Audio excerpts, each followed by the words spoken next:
Hello, Aisling Larkin here.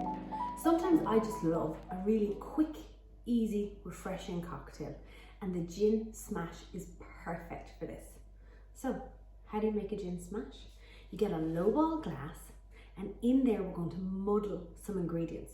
So today I'm using Dingle Distillery gin, and I'm going to pop in 50 ml of this. Next up, we're going to put in 15 ml of sugar syrup and a handful of fresh mint. Pop all those into your glass, and then with your muddler, you're going to muddle them all together.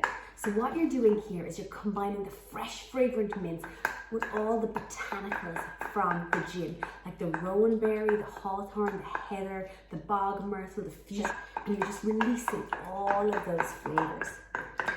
Next up, we're going to top this with lots of crushed ice.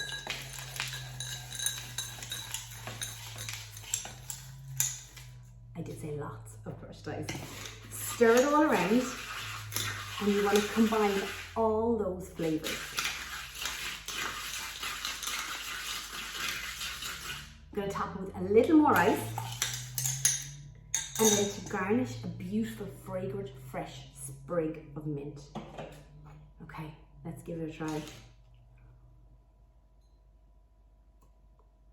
Oh, that's beautiful. It's so refreshing and light, and a simple, delicious cocktail like this, with simple food, and everything just seems better. Enjoy.